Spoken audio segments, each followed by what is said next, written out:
And welcome back, everybody, to another exciting episode of the TV show podcast live from Hawaii.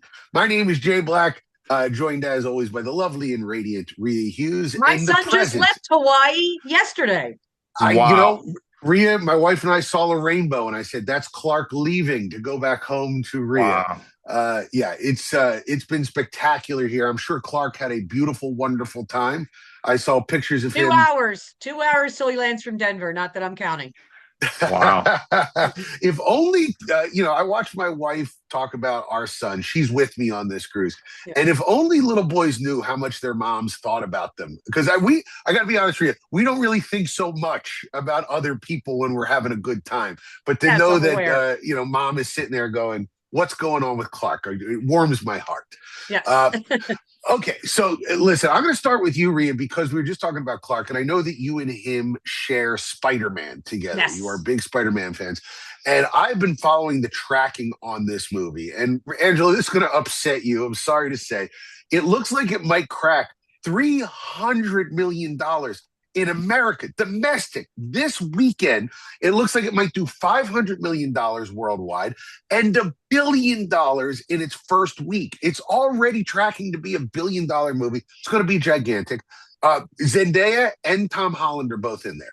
They are also both in the wonderful Odyssey, which I will be talking about later. And it just got me to thinking about what we consider a movie star, because we got these two people who are both in these big movies.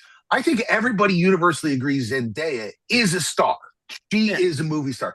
I feel like the jury is still out on Tom Holland. I think a lot of people are like, is this kid a movie star or not? They're both in the same movies. What is the difference here between what Zendaya is doing and Tom Holland, that one's a movie star and the other isn't? Well, you have eyes, Jay, correct? I'm just checking that, so you have glasses on. So I just want to make sure. It's fair. Because listen, Zendaya is also stunningly beautiful. She is tall, she is gorgeous. But I will just tell you this, and she's a great actress. Tom Holland, I saw him in his very first movie debut, long time ago, in a movie called The Impossible with Naomi Watts and Ewan McGregor. Ewan McGregor was in that, yes. And he was a 16-year-old playing a 12-year-old. It's about a tsunami based on a true story. He was spectacular. And that was his acting debut. And he stole the movie from 2 stars. I love, as you've mentioned, Spider-Man. I think he's phenomenal in it. So it really just comes to, and I think you also haven't pointed out, they're also married to each other, which is pretty amazing. But my daughter loves that, by the way.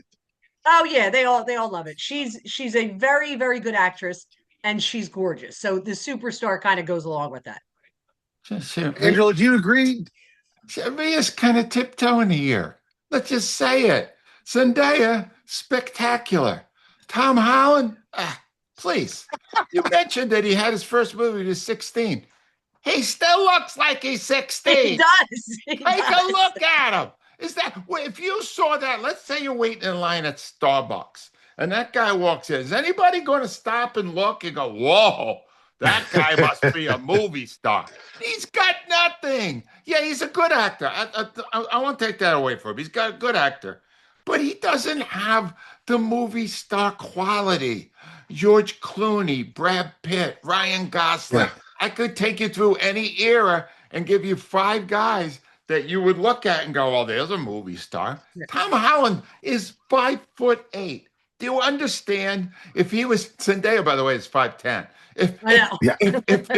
If Tom Holland were actually in real life trying these incredible, exciting stunts, people would laugh at him. If he was in a fight, he would get his ass kicked.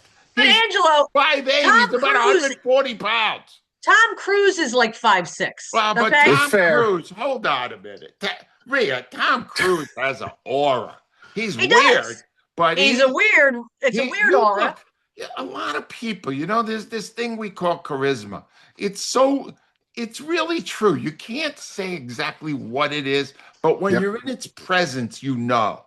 Yep. Tom Holland doesn't have any. Tom Holland will become a very good character actor. He will never be the star that Zendaya will. This is why eventually Zendaya will dump him for a taller man. Well, I do think that there's been dumped Tom Cruise. Yeah, that's fair. Well, that's I'll just say different, this. Rhea.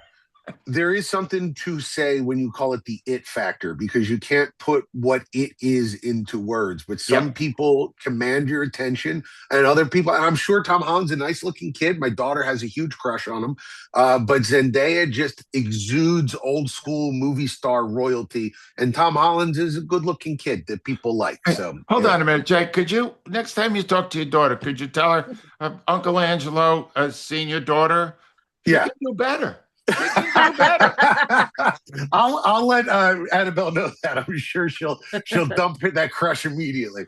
All right, Angela, I want to talk to you about LeBron James. I don't know if you've been keeping up with sports since your retirement, but he is coming to Philadelphia. Now, I don't know anything about the NBA. I know that they're tall and the ball is involved, but I don't know much more about that. But as a casual fan, I'm aware of it, and I think that everybody is pretty excited about it. I saw your announcement, Rhea, on Instagram. People are excited. And the TV element of this, I don't want to talk about ratings for the NBA or anything like that, but I was thinking about additions to shows that made a difference. And the thing that I had sent to you was Marquee Post on Night Court. Yeah. Night Court was a good show, but they had the first 2 seasons, they had different prosecutors or defense attorneys. Neither of them worked. They get Marquee Post, and all of a sudden the show gels, and it goes on to be a 9-season monster of a hit. LeBron James is hopefully going to be that for the Sixers. Angelo, do you have another LeBron James late addition to a show that brought it together? Yeah, I got lots of. I just got to mention this, though, because you misspoke partly when you said LeBron James is coming to Philadelphia.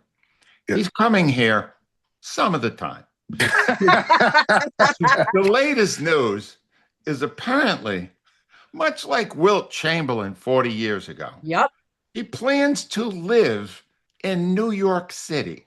And you better not rip him, because your all-time favorite player in all of the NBA is Wilt Chamberlain. I agree with you. I understand. I'm trying to split the middle here as best I can, Rhea.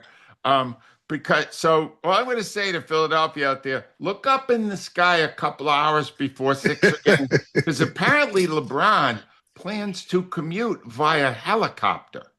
Yeah. It's insane. Yeah. It's insane because you couldn't, if I won the lottery, I would never step foot in a helicopter. Yeah. Ever. No. And he's going to do it at least 82 times or 81 times. Here's the thing, though. This is creating tremendous buzz for the Sixers.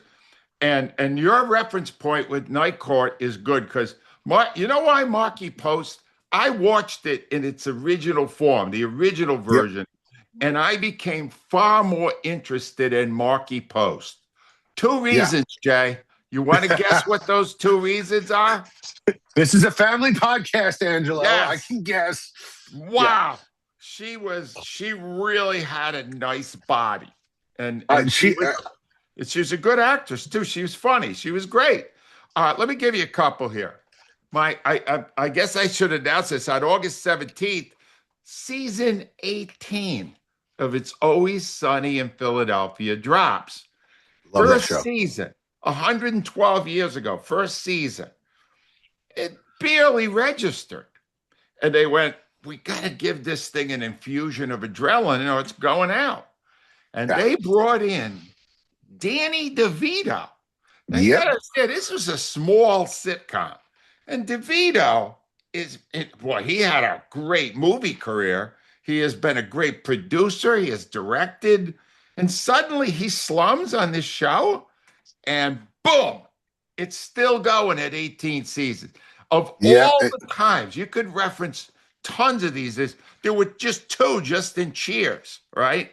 But what DeVito did to Always Sunny is the best example you will ever hear of how a main big name took a franchise and exploded it. He's the one. Yeah, okay, that's a great choice. And Danny DeVito has become an icon among young people because of that. So it was a good move for him. It's a great character. Well. Great character. All right, Rhea, what do you got for me? So it was funny because that was the example I was going to use because you're right, Ange. It's the best example of a big name person getting dropped in. So I was trying to think back. What I remember as a kid one of my favorite shows was Happy Days. Everybody loved Happy Days. Yep. People think, when they think about it, like Fonzie was always a big part of it. The Great. first season, he was only in 5 of the 16 episodes. And they realized towards the end there, they're like, we think he became such a massive hit that they were going to rename it Fonzie's Happy Days, but they actually didn't. After that, he from 1974 to 1984 appeared in every single episode. But there was just an example where they thought they had a great cast, they had a good show, people liked it, and then Fonzie would pop up just a couple of minutes in each episode, and people were like, "Oh no, we love this guy," and he became a big star because of it. Yeah, and it's funny if you show kids nowadays, because Henry Winkler is just this old Jewish grandfather with the long hair, and he wears a fishing hat. If you were to try to take kids back and go, no, this was the coolest man who existed. Guy ever. He was the definition of cool. Now he's just old doddering guy. Love it.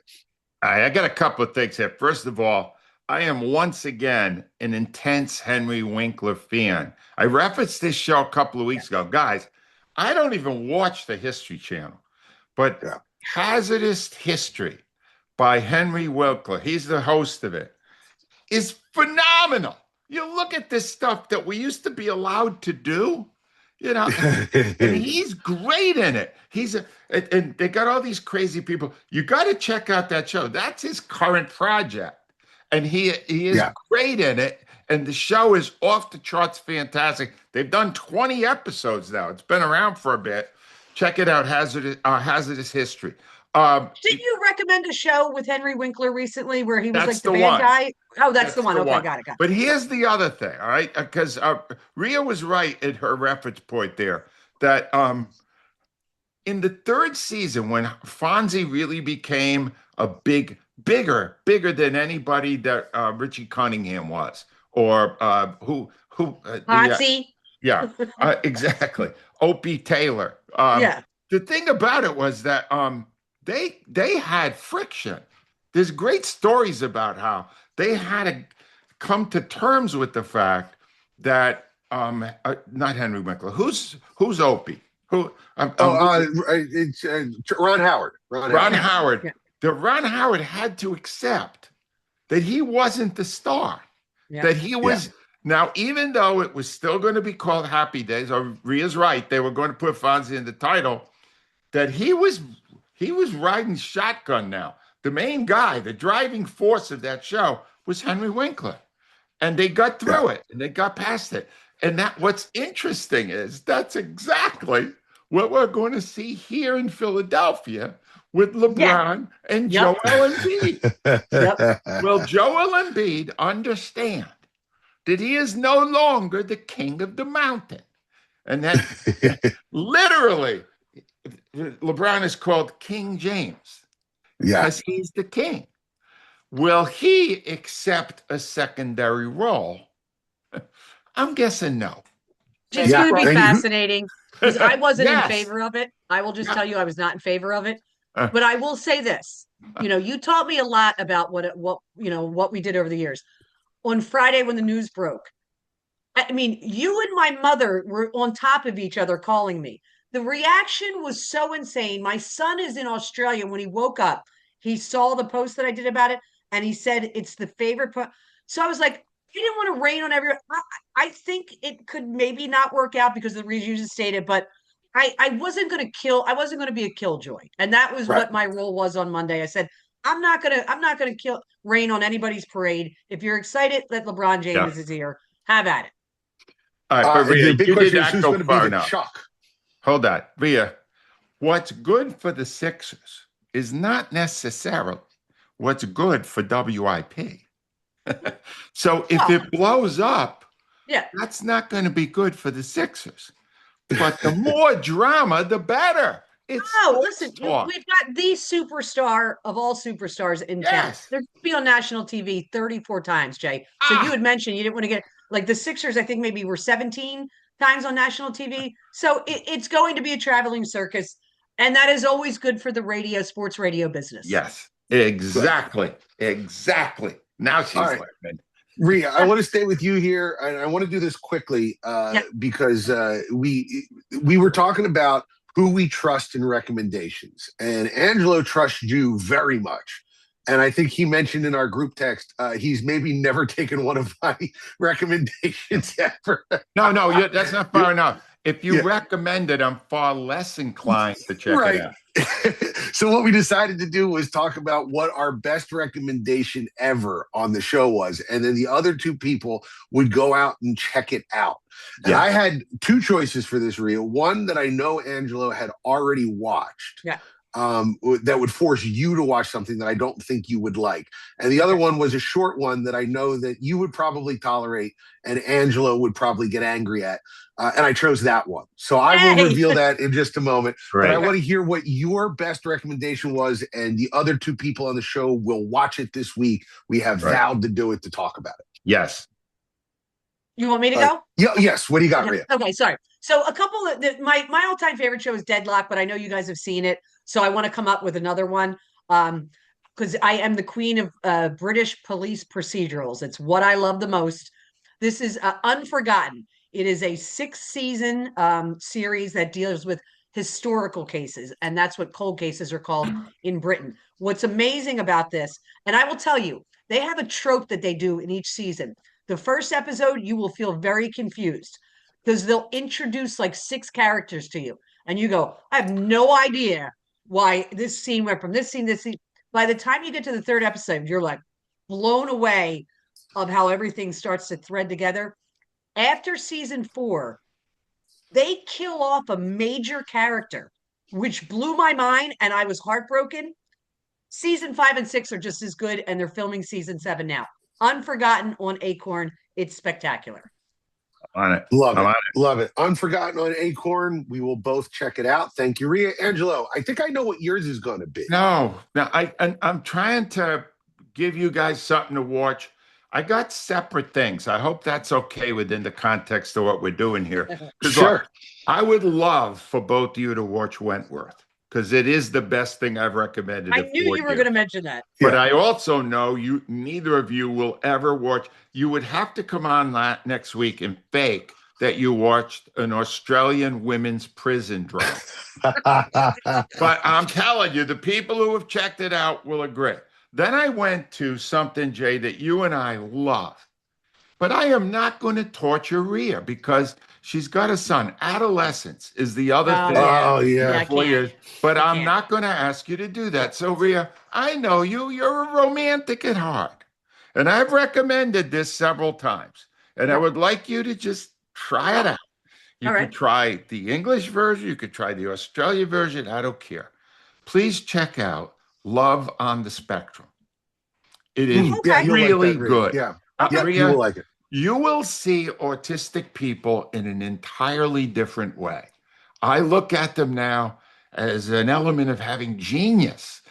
You will see the positive qualities when they try to put together people of a like type of background and see if they can create a dating situation. It's fascinating. Love on the Spectrum at Netflix. And Jay, for you, I'm going to give something that I'm literally binging now that you may have seen originally and have no idea what an incredible binge it is. It's on Netflix. It stars probably a friend of yours, Dennis Leary, and it's called Rescue Me. Oh, yeah, I'd love to Rescue Me, yeah. Go back now. Remember, now it's 20 years later. They did this right after 9/11. It's 20 years later. You will not believe how beautifully it handles. It's like it was just done. It's brilliant. Wow. So I'm going to tell Rhea, Love on the Spectrum. Okay. Jay, Rescue Me. I'm in on both of them, and now I'm going to be hated by both of you. There is a show that I think is really good, and Angelo, the star of this show is a tall, very smart, very cranky misanthrope. And I just feel like you would connect with this guy. I do. Would. The only problem, Angelo, is that it is animated.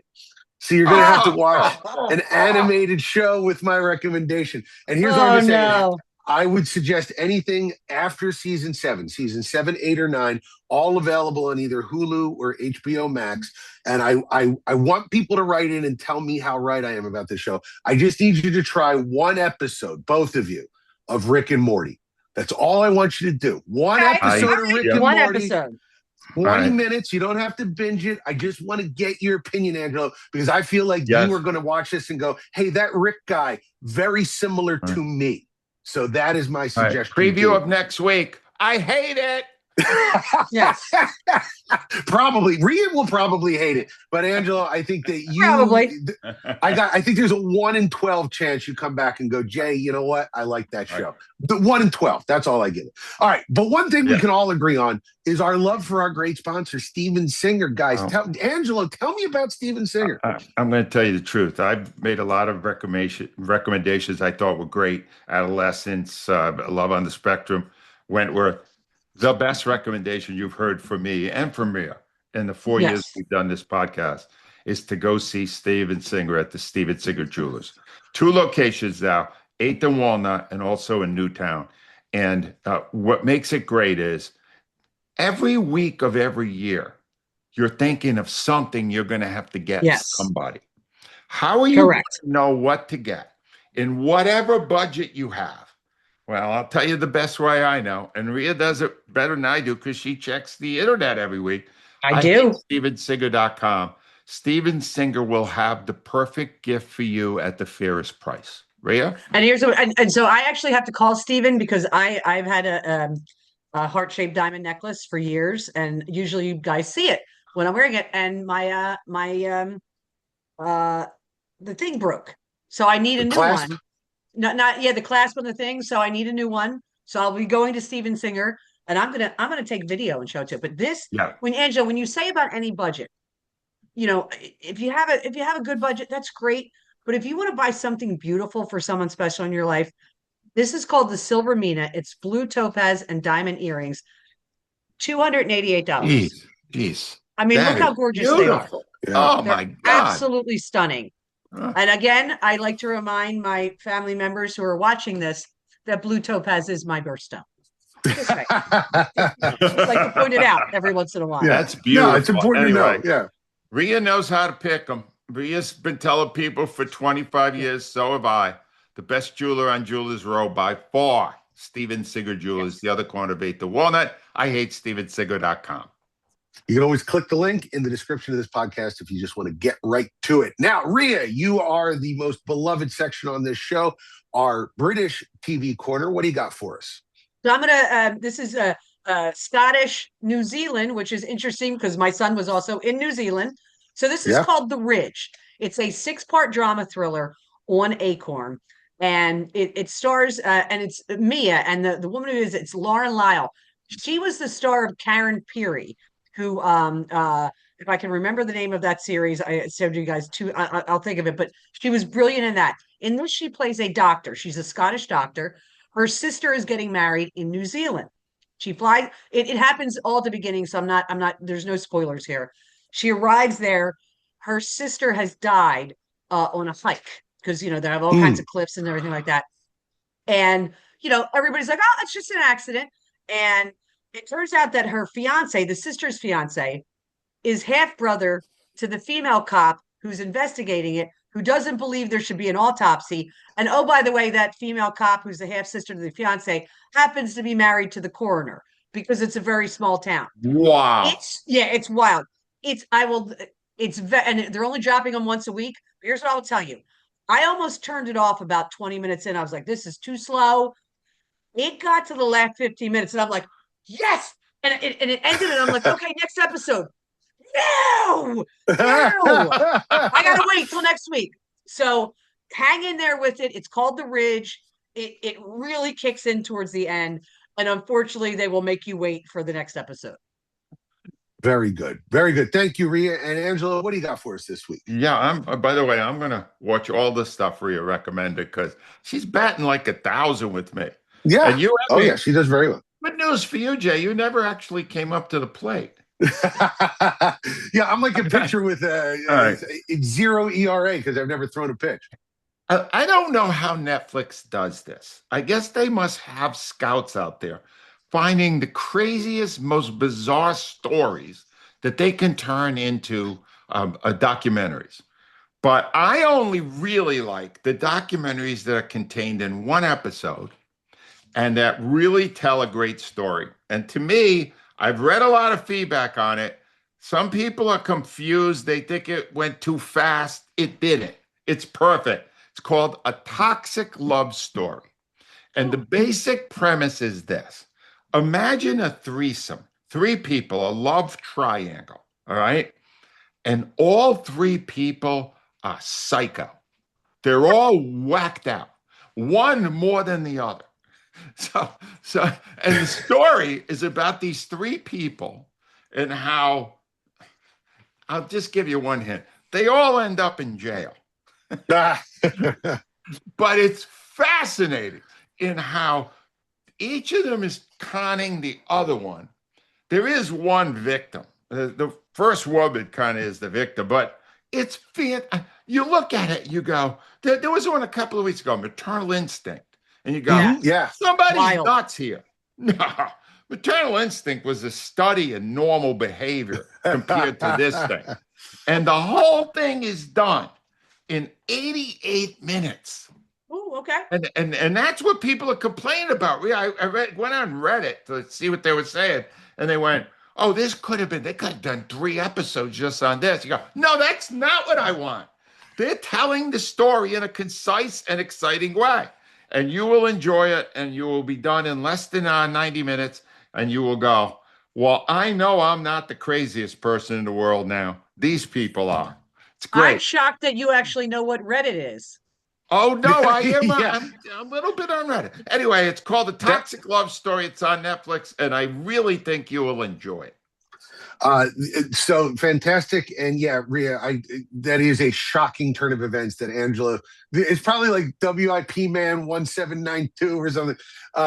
Okay. So I'm going to recommend the Odyssey. I saw it this week or last week on 70 millimeter. There's only 40 theaters in the world that can show it. It was on a wall-sized theater. It looked like the side of a building. It was so big.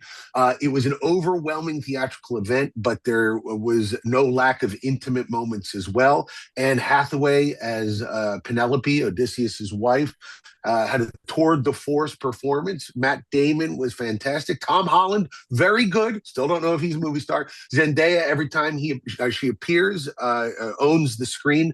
It is 3 hours long. It feels like it's a 45-minute movie because you're sucked into the story immediately. And one of the things that's amazing about this that Chris Nolan has been able to do, and I have seen criticism about this on places like Reddit, where they say that he infused modern sensibilities into the poem. That's what an oral tradition poem does, ladies and gentlemen. You take what's going on in the world and you add it to what was originally there. So what it becomes a story of battle becomes another story of values and PTSD. And can you maintain your humanity in the face of warfare, which is a question that we ask ourselves all the time, and the Greeks didn't necessarily ask themselves. It is a phenomenal achievement, and if you have the opportunity to see it on the biggest screen you can, it was wonderful. All right, hold on. I have to offer a differing opinion. Not from me. I would never go see it. But my son, I'm going to read you a text he sent to me when he walked out of the Odyssey a couple of days ago. He wrote, saw the Odyssey. I love Christopher Nolan. He's my favorite director. This movie did nothing for me. It has, has no signature moment, predictable, very long. Can't figure out why everybody loves it so much. I'll be telling him that Jay loved that one too. I think everybody should go see it themselves and come up with their own opinion on it, because it's not that they don't make them like this anymore. They never made them like this. There's never been a movie shot on IMAX so completely. It's an overwhelming experience. I'm really, really happy I got to see it. All right, let me review. What did we talk about this week? Well, The Odyssey is in theaters right now. If you want to see it, it's making billions. Spider-Man another Zendaya project, by the way. Spider-Man, I'm sorry, is that Tom Holland? Tom Holland and Zendaya. They're both of them? Both of them. Yeah. Oh. They're making a lot of money this summer, Angelo. They're cashing some checks. Wow. Yeah. Anyway, Spider-Man opens Friday in theaters everywhere. We mentioned Always Sunny in Philadelphia. That season 18 starts on Hulu and FX on August 17th. If you want to see the original Night Court and what's her name, Marky Marky Marky Post. Post, Post. Marky Post. Marky Post. You could see that on Amazon. It's available right now there. Some of the things that we're going to be watching on each other. Adolescence is on Netflix. Love on the Spectrum's on Netflix. Rescue Me is on Netflix. Unforgotten is on Acorn. Real And quick, Ange, I forgot to mention this with Unforgotten. They switched it to PBS PBS. Masterpiece like before Okay. last season, so I wanted to mention that it's on PBS now. All right, PBS now. And Yeah. Rick and Morty is available. Where would I find that, Jay? Yes. Rick and Morty is available on HBO Max or on Hulu. Wow. Wow. Anyway, check out The Ridge on Acorn, Toxic Love Story on Netflix. And don't forget, this is like, did I mention this? I'm not even sure I mentioned it. The Wing Bowl documentary is going to be available. I guess I'll mention it for the first time here. It will be on Amazon and Apple. It's called No One Died, The Wing Bowl Story. Rhea's in it, looking amazing. It drops on August 15th. You can purchase it or you can rent it on Amazon and Apple, and it's also going to be on YouTube. If you'd like to see the trailer, it is available now at wingbowlmovie.com. I apologize, Angelo. I was going to give it to you right there, the plug for that. And I can tell you this, ladies and gentlemen, I saw this movie at the premiere. I went to the premiere in Philadelphia. It is great. It is so fun, and it is such a nice history of a very good time in Philadelphia, which was the height of your show. What is the center of the universe, Angelo, the Philadelphia sports universe, and the Wing Bowl was the sort of yearly party that celebrated that, and it's really good, folks. Right. And Rhea still got the scars to prove it. Yeah, you want to see it? Right there. Yeah, Rhea Hughes and her scars are available every single morning on the WIP Morning Show, which you can listen to worldwide on the Odyssey app, or you can check out her great Instagram, which is Rhea Hughes 94 WIP. Check that out. I really liked your announcement for LeBron, Rhea. It's a good place for sort of breaking news and well worth your time. Yeah. If you like insanity, if you like the insanity I take on movies and apply it to politics, check out me, Hello Jay Black, on YouTube, on Instagram, on Facebook. Rhea likes it. I think Angelo's tears far clear of it. And ladies and gentlemen, we want to thank Steven Singer for his sponsorship of the show. We want to thank all of you for listening. We really appreciate you. And we will be back next week with more great TV content.